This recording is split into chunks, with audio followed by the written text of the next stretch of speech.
ઠંડીમાં જોવા મળી રહ્યો છે વાયરલનો વાયરો। નમસ્કાર, હું છું પિનલ। કરંટ ટોપિકમાં આપનું સ્વાગત છે। અને જે રીતે અત્યારે બેવડી ઋતુનો અનુભવ આપણે સૌ કરી રહ્યા છે, જેના કારણે વાયરલ ઇન્ફેક્શનની સંખ્યા વધી છે। સોલા સિવિલ હોસ્પિટલમાં 13,760 દર્દીઓ નોંધાયા છે કે જેમને વાયરલ ઇન્ફેક્શન છે। અને જનરલી આપ પણ જોતા હશો, આપની આસપાસના લોકોને શરદી, ઉધરસ, તાવ બહુ જ સામાન્ય લોકોમાં આ બધી જ વસ્તુઓ, આ બધી જ બાબતો જોવા મળી રહી છે। કારણ છે કે બપોરે ગરમીનો અનુભવ આપણે કરીએ છીએ તો રાત્રે બહુ જ ઠંડી રહેતી જોવા મળે છે। અને એટલા જ માટે બેવડી ઋતુ જ્યારે પણ કોઈ પણ સિઝનમાં જોવા મળે ત્યારે તે ઘણી બધી બીમારીઓને આમંત્રણ આપે છે। અને એમાં પણ ખાસ કરીને વાયરલ ઇન્ફેક્શન જે છે તે સૌથી વધારે લોકોમાં જોવા મળતું હોય છે। અત્યારે જે ફીવર સૌથી વધારે લોકોમાં જોવા મળી રહ્યું છે, શરદી ઉધરસ વધારે જોવા મળી રહ્યા છે।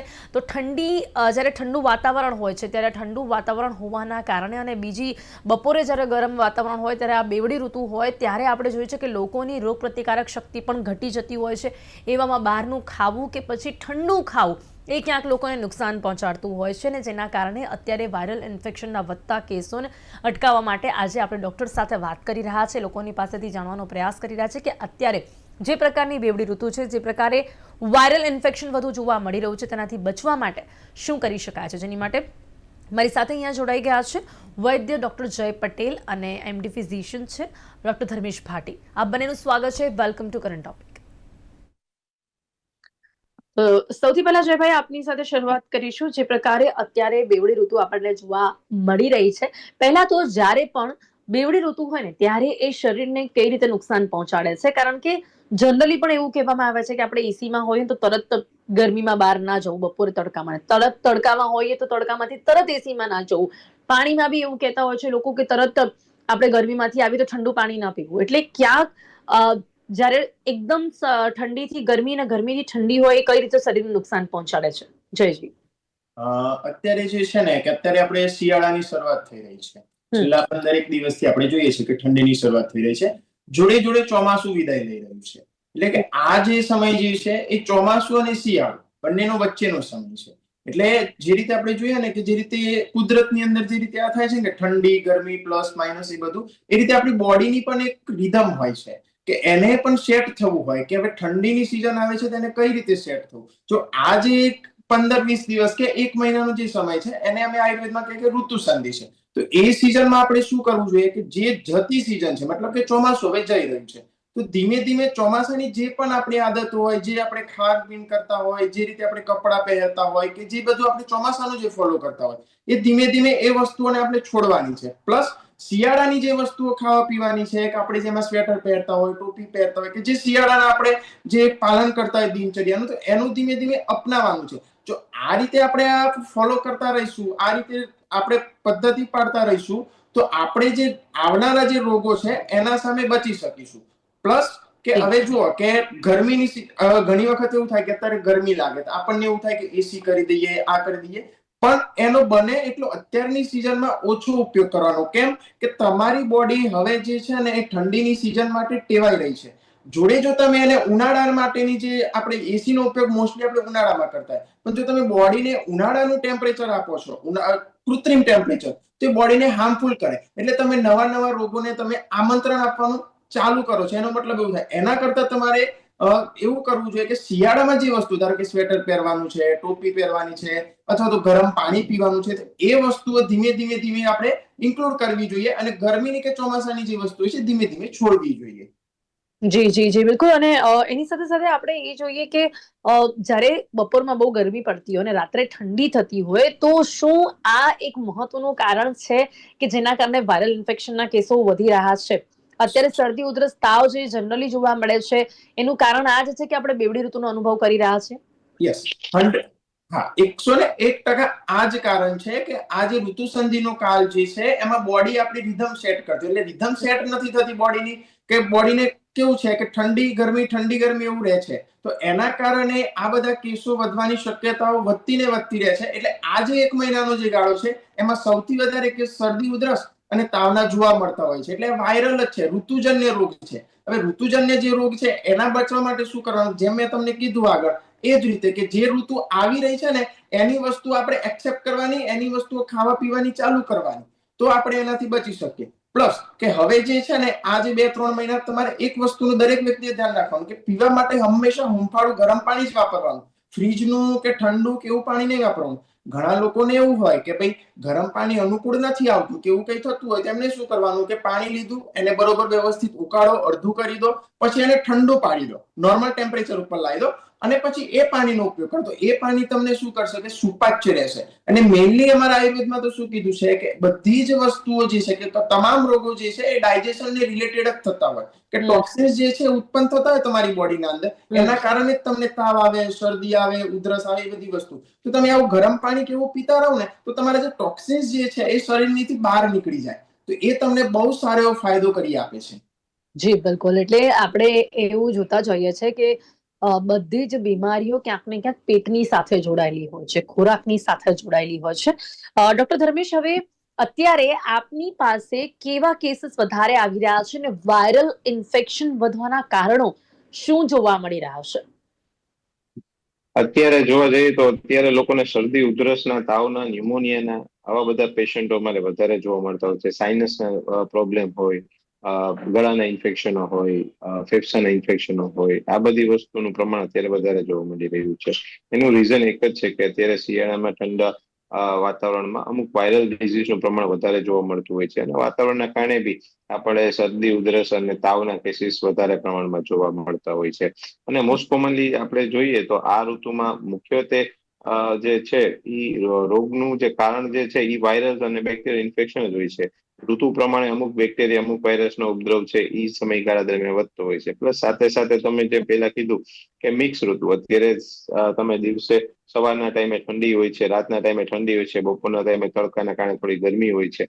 તો આ મિક્સ ઋતુઓના કારણે બી આ બધા પ્રોબ્લેમો વધારે પ્રમાણમાં જોવા મળતા હોય છે. અને આપણા શરીરને ઋતુના જે ટેમ્પરેચર એડેપ્ટેશનમાં ઘણી વખત ડ્યુ ટુ સ્ટ્રેસ, થોડો આપણે હાઇડ્રેશન પ્રોપર ના રાખતા હોઈએ અને જો ખોરાકમાં પ્રોપર વિટામિન ને પ્રોટીનનો ખોરાક ના રાખતા હોય તો આપણી ઇમ્યુનિટી પ્લસ માઇનસ થતી હોય છે. એના લીધે બી આવા રોગોનું પ્રમાણ વધારે જોવા મળતું હોય છે.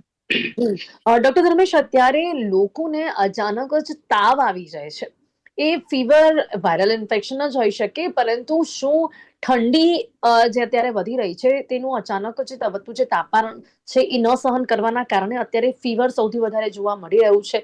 એ સામાન્ય ફીવર પણ હોઈ શકે છે. તરત જ અત્યારે લોકોને ફીવર આવે છે અને લોકોને એવું પણ લાગે છે કે આ શું હોઈ શકે છે, પણ જનરલી અત્યારે નોર્મલ ફીવર પણ લોકોમાં જોવા મળી રહ્યું છે. જો યુઝ્યુઅલી ફીવર તમે આપણા બોડીમાં છે, ફીવર એ બોડીનો રિસ્પોન્સ છે. આપણા બોડીમાં કાંઈ પણ ઇન્ફેક્શન લાગે એટલે એના કારણે આપણું બોડી રિસ્પોન્સ કરે છે અને ફીવર આવે છે. હવે મોટા ભાગના લોકોમાં કેવું હોય છે કે કોમન વાયરસ, કોમન બેક્ટેરિયાની ઇમ્યુનિટી મોજૂદ હોય છે. એટલે આ ફીવર છે 1-2 દિવસ માટે રહેતો હોય છે, 2-3, અને પોતાની જાતે સબસાઇડ થઈ જતો હોય છે. એટલે એના માટે કોઈ એક્સ્ટ્રા કઈ વસ્તુ કરવાની જરૂર પડતી નથી હોતી. એટલે આપણને લાગે કે સામાન્ય ફીવર છે. એ ફીવર ઇન્ફેક્શનનો જ હતો, પણ એમની રોગપ્રતિકારક શક્તિ સારી હતી એટલે સામાન્ય તાવ આવી અને થોડું 1-2 દિવસમાં દર્દીની ઇમ્યુનિટી એને પ્રોટેક્શન આપશે અને એના કારણે એને સારું થઈ જશે. હવે ઘણી બધી વખત અમુક વાયરસ, બેક્ટેરિયા એવા હોય કે જેની ઇમ્યુનિટી આપણા બોડીમાં મોજૂદ ના હોય, અથવા એક વાયરલ ઇન્ફેક્શન ઉપર બેક્ટેરિયલ ઇન્ફેક્શન લાગે, એવા કેસમાં બેવડા ઇન્ફેક્શનો લાગે ત્યારે વાયરલ ડિઝીઝ છે કે ઇન્ફેક્શન જન્ય ડિઝીઝ છે એમાં થોડો સમય લાગતો હોય છે અને ઘણી વખત એમાં દવા બી કરવી પડતી હોય છે. એટલે એવા ઇન્ફેક્શનો કે જેની ઇમ્યુનિટી નથી, થોડા ભારે ઇન્ફેક્શનો છે અને થોડો વધારે ચેપ છે, તો એવા કેસમાં તાવનું, શરદી, ઉધરસનું પ્રમાણ એ બધી વસ્તુ લાંબુ ચાલે છે અને એ તાવ માટે ડોક્ટર પાસે જઈને દવા લેવી જરૂર છે. ઘણી વખત મેં એવું બી જોયું છે કે લોકોને સામાન્ય શરદી, ઉધરસ હોય તો કેમિસ્ટ પાસેથી જઈ એટલે મેડિકલ સ્ટોરમાંથી દવા લેતા અથવા જાતે સેલ્ફ મેડિકેશન કરતા હોય છે. ઘણી વખત એના કારણે બી જે છે આપણે હવે મેં તમને પહેલા જણાવ્યું કે સામાન્ય વાયરલ ડિઝીઝ હોય તો એ સેલ્ફ હશે, એમાં ખાલી તાવ માટે સિમ્પલ પેરાસિટામોલ સિવાય કોઈ દવાની જરૂર પડતી નથી હોતી. પણ હવે જયારે આમ મેડિકલ સ્ટોરમાંથી એને પોતાની જાતે મેડિકેશનો જયારે ડોક્ટર આપેલી કરતા હોય એમાં ઘણી વખત એન્ટીબાયોટિક બી હોય છે, જેના કારણે એન્ટીબાયોટિક રેઝિસ્ટન્સ વધે છે. અને જયારે બીજી વખત ઇન્ફેક્શન લાગે ત્યારે એ સામાન્ય દવાઓથી મળતું નથી અને પછી તમારે એન્ટીબાયોટિક ને એ ભારે એન્ટીબાયોટિક લેવી પડતી હોય છે. એનું રીઝન એક જ છે કે આપણે સેલ્ફ મેડિકેશનના કારણે અને અજાણતા આપણે એન્ટીબાયોટિકો લઈ લઈને જેની જરૂર નથી હોતી અને એના કારણે આપણે એન્ટીબાયોટિક રેઝિસ્ટન્સ વધારીએ છીએ અને એન્ટીબાયોટિક રેઝિસ્ટન્સ વધે છે, જેના લીધે બેક્ટેરિયા સામાન્ય દવાઓ જે સારી એન્ટીબાયોટિકો છે એને મચ્ચક આપતી નથી અને પછી લોકોમાં ઇન્ફેક્શનનું પ્રમાણ વધારે જોવા મળતું હોય છે. તો તો સાચી વાત આપણે કરી ડોક્ટર ધર્મેશ. ઘણા બધા લોકો સામાન્ય શરદી ઉધરસ તાવમાં પોતાની રીતે દવાઓ લેતા હોય છે અને આપણા ભારત દેશમાં બહુ જ સામાન્ય બાબત બની ગઈ છે કે અમુક એવી દવાઓ કે જે આપણે કહ્યું પેરાસેટામોલની વાત કરીએ, ડોલોની વાત કરીએ કે પછી હવે એઝિથ્રોમાઇસિનની વાત કરીએ, તો આ માટેની દવાઓ તો લોકો જાતે જ લઈ લેતા હોય છે ને ક્યાંક અસર પણ કરતી હોય છે ને એટલા જ માટે લોકો જનરલી લઈ લેતા હોય છે. પણ ઘણી વખત જ્યારે એમની સાથે એન્ટીબાયોટિક જરૂરી હોય છે એ ન લેવાથી જ્યારે ફરી એક વખત ઇન્ફેક્શન આવે છે ત્યારે આપણે બહુ જ સાચી વાત કરી કે પછી એ દવાઓથી નથી મટતો. એટલા જ માટે કોઈ પણ વસ્તુ હોય શરદી ઉધરસ તાવ વધી રહ્યું છે તો આ ડોક્ટર પાસે જઈને દવા લેવી જોઈએ. હવે વૈદ્ય જયજી, ખાસ અત્યારે વાત કરીએ શરદી ઉધરસને લઈને, તો શરદી ઉધરસ શરૂ થવા જેવું લાગે ત્યારે આપણે ઘરેલું ઉપચાર શું કરી શકીએ છીએ? કારણ કે જનરલી આપણે જોઈએ છે કે અમુક એવી આપણી ઘરની રસોડાની એવી વસ્તુઓ છે કે જે ખરેખર આપણી માટે દવાઓ છે, એ આપણે ઘરેલું ઉપચારમાં કરી શકીએ છીએ બેટર દેન કે આપણે કોઈ પણ દવા બહારથી લઈએ. તો શું કરી શકાય છે? પહેલું તો શરદી ઉધરસ કે એવું કશું લાગતું હોય કે આપણને એવું લાગે છે તો પહેલું જે રીતે મેં આગળ કીધું એ રીતે ગરમ પાણી પીવાનું ચાલુ કરી દેવાનું, હૂંફાળું ગરમ પાણી. બીજું કે જ્યારે આપણે નાક બંધ થઈ જતું હોય, વધારે પડતી ઉધરસ આવતી હોય તો સામાન્ય રીતે આપણે નાશ લેતા હોઈએ છીએ. ઘણી વાર કેવું હોય કે નાશમાં ડાયરેક્ટ જ ખાલી પાણી ગરમ કરીને લઈ લેતા હોય છે, પણ એની જગ્યાએ અંદર જો આપણે થોડી ઔષધિઓ કે જે ઘરની જ છે, કે જે આપણા રસોડામાં ઉપલબ્ધ છે, એવી ઔષધિઓ નાખી નાશ લેવામાં આવે તો એના માટે થઈને નાક પણ ખુલી જાય છે અને ઉધરસ શરદીમાં પણ રાહત મળે છે. પ્લસ શ્વાસ લેવામાં જે તકલીફ થતી હોય એમાં પણ સારી એવી રાહત મળે છે. તો એના માટેની એક તમને સિમ્પલ એક રેમેડી છે જે તમારા દર્શકોને બહુ ફાયદારૂપ થશે. તો તુલસીના 6 થી 7 પત્તા લેવાના, 2 થી 3 લવિંગ લેવાના, 1 થી 2 ટુકડો તજ અને 1 તેજ પત્તું, આ બધું લઈ અને થોડું એને ક્રશ કરી દેવાનું. એક કોરસ પાવડર હોય ને એવું કરી દેવાનું. પછી એને પોટલીમાં બાંધી દેવાનું અને ગરમ પાણી કરીને એ પોટલી એ ગરમ પાણીમાં મૂકી દેવાની અને એની જે સ્ટીમ આવે એનો જો આપણે નાશ લેવામાં આવે તો એ તમારા ફેફસાને પણ મજબૂત કરશે. જે નાક બંધ થઈ જતો હોય વારે વારે, ઘણા લોકોને એવું કે રાત્રે ઉઠવું પડતું હોય, તે બધામાં ખૂબ સરસ રીતે રાહત મળી શકે અને એ લોકોને શરદી થવાથી પણ બચી શકે અને થઈ હોય તેમને ઘરે જ સારી એવી રાહત મળી શકે. બીજું કે જે વાયરલ ઇન્ફેક્શન કે જે વાયરસ આવતા હોય તો એના માટે જે છે ને ગાયનું ઘી છે ને ઉત્તમ છે. કે અમારા આયુર્વેદ ભાષામાં કીધું છે કે નસ્ય જે છે એક પંચકર્મનો ટાઈપ છે કે નસ્ય જે છે ને એ કરાવવું જોઈએ દરેક લોકોએ. અગર કોઈને નથી સુટેબલ તો 2 ટીપા ગાયના ઘીના ખાલી નાકમાં નાખીને જાય તો પણ એને ઘણા બધા વાયરસથી પ્રોટેક્શન મળી રહે છે. બીજું કે એની ઇમ્યુનિટી લો ના થાય એટલા માટે અત્યારે શિયાળામાં જુઓ કે આમળા બહુ પ્રચલિત છે આપણે અહીંયા ભારતની અંદર. તો આમળાનો બને એટલો વધારે પડતો ઉપયોગ કરવાનો. ખાવા પીવાની અંદર રોજ 1-2 આમળા ખાઈ જાવ, અથવા તો આયુર્વેદિક ઔષધિઓ જેવી કે ચ્યવનપ્રાશ છે, ગળો છે, પછી સૂંઠ છે, આદુ છે, આ બધી વસ્તુઓનો ઉપયોગ આપણે આ ઋતુ દરમિયાન વધારવો જોઈએ. ધારો કે ચ્યવનપ્રાશ છે તો દરેક વ્યક્તિએ શિયાળા દરમિયાન વધારેમાં વધારે રોજ 1 થી 2 ચમચી દરેક વ્યક્તિએ ચ્યવનપ્રાશ ખાવો જોઈએ. તો આ બધી વસ્તુઓનું આપણે ધ્યાન રાખવું જોઈએ. જી બિલકુલ, આ છે ઘરેલું ઉપચાર જે ખાસ કરીને શરદી હોય ઉધરસ હોય તો તેની માટે કામ લાગી શકે છે. હવે વાત કરીએ ડોક્ટર ધર્મેશ, રોગ પ્રતિકારક શક્તિ આવા સમયમાં કેમ ઘટી જતી હોય છે? અને ઇન્ફેક્શન ઇટ મીન્સ આપણે કહીએ કે જો કોઈને શરદી ઉધરસ છે, તાવ છે, એની નજીક રહીશું તો એ બીજાને લાગે છે, એટલા માટે આ વાયરલ ઇન્ફેક્શન વધી જાય છે. આવા સમયમાં ભીડભાડ વાળી જગ્યા ઉપર ન જવું જોઈએ. સૌથી પહેલા જોઈએ તો વાયરસ છે બી રેસ્પિરેટરી વાયરસ છે એ કઈ રીતે ટ્રાન્સમિટ તો ડ્રોપલેટ ટ્રાન્સમિશન થાય છે. એટલે કે જયારે કોઈ વ્યક્તિ છીકે છે તો ખાંસી ખાય છે તેના ડ્રોપલેટ બને છે. ડ્રોપલેટ જયારે વાતાવરણમાં જાય છે સરફેસ ઉપર હોય અથવા ડાયરેક્ટ શ્વાસમાં કોન્ટેક્ટમાં આવે છે જેનાથી આપણને થાય છે. એટલે આપણે કોરોનામાં બધાએ ઘણી બધી વસ્તુ શીખી છે. કોરોના જેમ બચતા હતા સોશિયલ ડિસ્ટન્સિંગ, તો સોશિયલ ડિસ્ટન્સિંગ બચવાથી ખાલી કોરોના નહીં કોઈ બી રેસ્પિરેટરી વાયરસ છે એનાથી બચી શકાય છે. બીજી વસ્તુ કે હેન્ડ હાઇજીન આપણે કોઈ બી જગ્યાએ અડકીએ આપણા હાથમાં વાયરસ ચોટે છે, ડ્રોપલેટ ચોટે છે, તો જયારે હાથમાં આવે છે ત્યાંથી ઇન્ફેક્શન નથી લાગવાનું. વાયરસ જયારે તમારા નાકમાં પહોંચે, તમારી આંખમાં પહોંચે, તમારા મોઢામાં પહોંચે, ત્યાંથી તમારા બોડીમાં એન્ટર થતા હોય છે. તો યુઝ્યુઅલી આપણે હેન્ડ હાઇજીન નું ધ્યાન રાખવું જોઈએ. આપણે ખાતા પીતા પહેલા અથવા આંખને અડકતા પહેલા અથવા નાકને અડકતા પહેલા આપણે હેન્ડ વોશ કરી લેવા જોઈએ.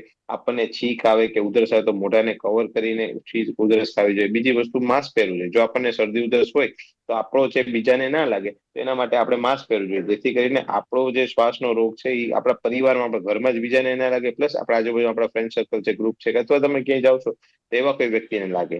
ત્રીજી વસ્તુ જે ઇમ્યુનિટીની વાત કરીએ તો ઇમ્યુનિટી છે ને બધાની અલગ અલગ સમયે અલગ અલગ રીતે બિહેવ કરતી હોય છે. ખાસ કરીને જે લોકો ઓલ્ડ એજ હોય છે, ડાયાબિટીસ વાળા હોય છે, કિડની ડિઝીઝ વાળા હોય છે, કેન્સર વાળા દર્દી હોય છે, એની રોગ શક્તિ ડાઉન રહેતી હોય છે નોર્મલ પોપ્યુલેશન કરતા.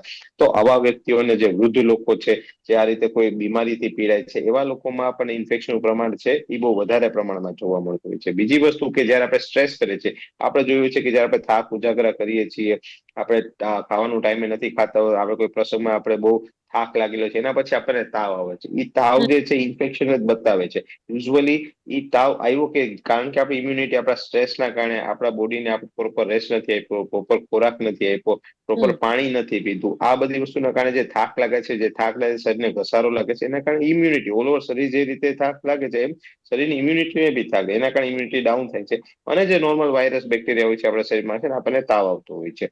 અને યુઝ્યુઅલી જો રોગ પ્રતિકારક શક્તિ સારી હોય અને તમે જો તાવ આવ્યા પછી તમે હાઇડ્રેશન, જે સાહેબ આપણે આયુર્વેદિક આચાર્ય કીધું કે પાણી ગળફાળ પીવો અને પૌષ્ટિક ખોરાક ખાઓ, ગરમ તાજો ખોરાક ખાઓ, બહારની વસ્તુ ખાવા પીવાનું અવોઇડ કરો, ઠંડી વસ્તુ ખાવા પીવાનું અવોઇડ કરો, તો એનાથી આપણી ઇમ્યુનિટીને બૂસ્ટ મળતો હોય છે ને આપણને સારું થતું હોય છે. એના માટે તમે વિટામિન સપ્લિમેન્ટેશનનો બી યુઝ કરી શકો છો. અત્યારે ઘણી બધી એવી વિટામિન સપ્લિમેન્ટ દવાઓ આવે છે કે જેનાથી તમે ઇમ્યુનિટી વધારી શકો છો. સાથે એક્સરસાઇઝ અને રેસ્ટ, આ બે બહુ જ જરૂરી છે, જેને આપણે હંમેશા નિગ્લેક્ટ કરીએ છીએ.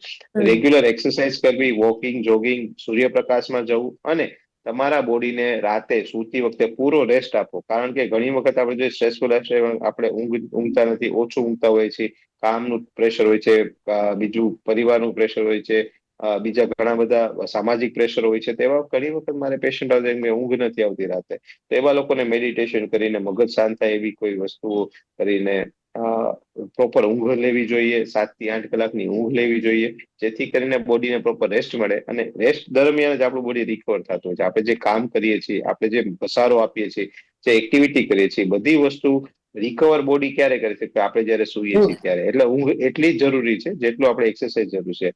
અને પાણી બી એટલું જરૂર છે. હાઇડ્રેશન મેન્ટેન કરવું, it is one of the bigger factor. પાણી યુઝ્યુઅલી કામમાં આપણે હોઈએ છીએ અથવા કોઈ વસ્તુમાં રોકાય તો આપણે પાણી પીવાનું ભૂલી જતા હોય છે.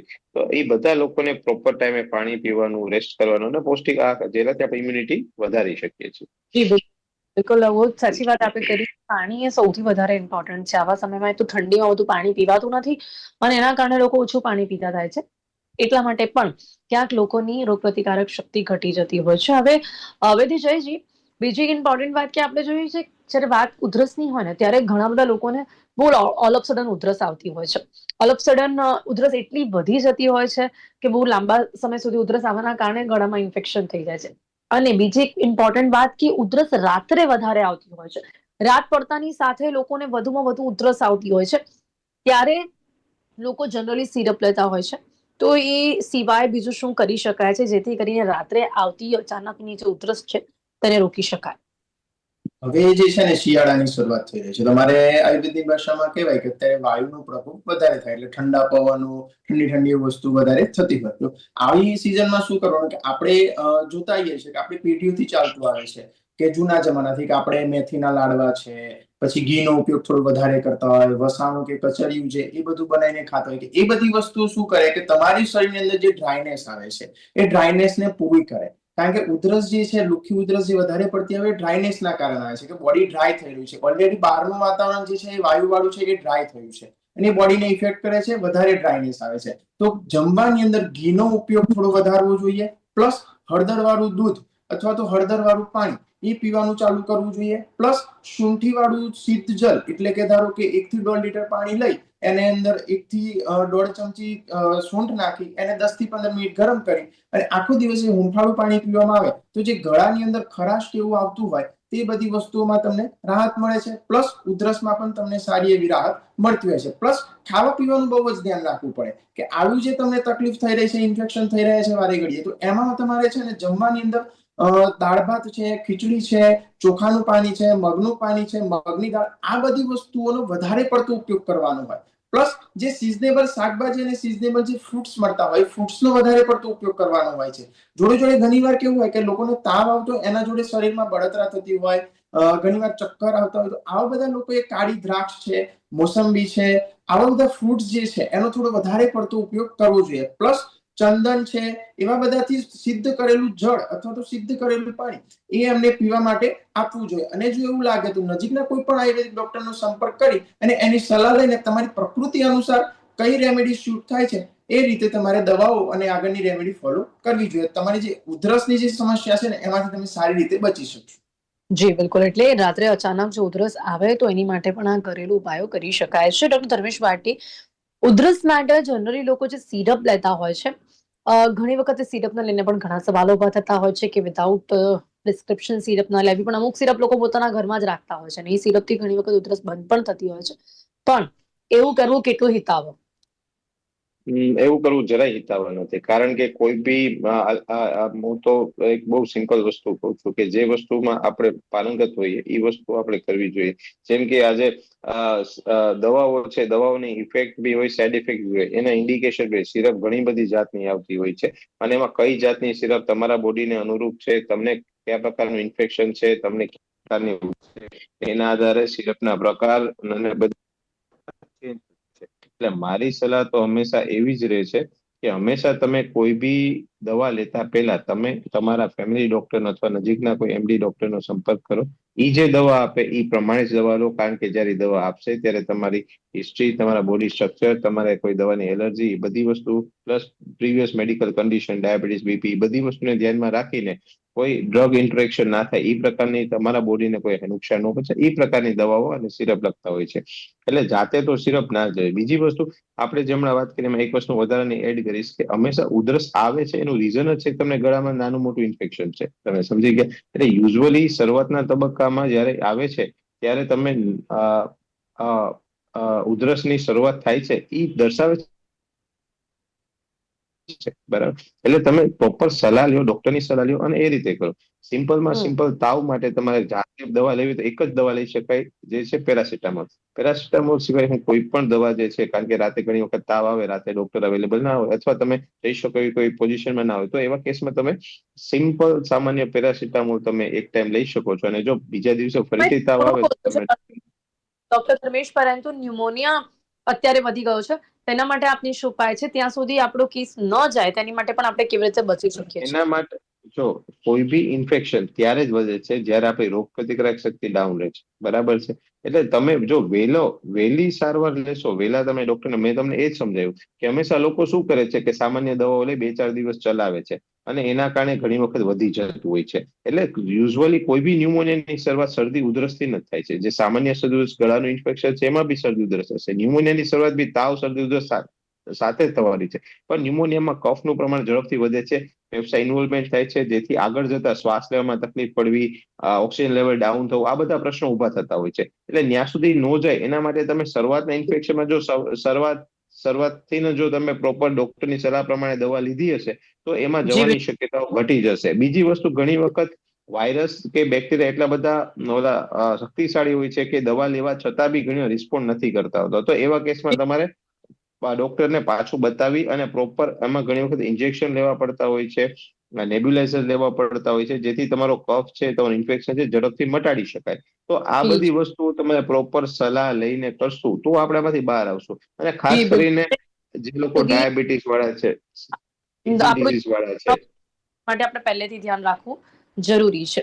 તો જરૂરી છે. અત્યારે સમય આપણી પાસે ઓછો હતો એટલે ચર્ચાને અહીંયા સમાપ્ત કરવી પડશે. બટ સ્ટીલ વૈદ્ય જયજી અને ડોક્ટર ધર્મેશ, તમે ઘણી બધી ઇમ્પોર્ટન્ટ ઇન્ફોર્મેશન લોકોને આપી છે, જેથી કરીને અત્યારે વધતા આ વાયરલ ઇન્ફેક્શનને થી લોકો બચી શકે. સમય અહીંયા સમાપ્ત થાય છે. ડોક્ટર ધર્મેશ, ડોક્ટર છે, બંને મારી સાથે ચર્ચામાં જોડાયા તે બદલ આપનો ખૂબ ખૂબ આભાર. Thank you so much. Thank you. Viral ઇન્ફેક્શનનો જે વાયરો જોવા મળી રહ્યો છે તેના શું કારણો છે? બેવડી ઋતુ કે જેના કારણે લોકોની રોગપ્રતિકારક શક્તિ ઘટી છે, એટલા જ માટે લોકો અત્યારે વધુમાં વધુ શરદી, ઉધરસ અને તાવમાં સપડાઈ રહ્યા છે. તેનાથી બચવા માટેના ઉપાયો પણ જણાવ્યા છે અને તેની સાથે જ જો વાયરલ ઇન્ફેક્શન છે તો કઈ રીતે ઘરેલું ઉપચાર કરીને કે પછી દવાઓથી તમે સાજા થઈ શકો છો. કરંટ ટોપિકમાં અત્યારે બસ આટલું જ. ફરીથી મળીશું નવા વિષયની સાથે. ત્યાં સુધી રજા આપશો. નમસ્કાર.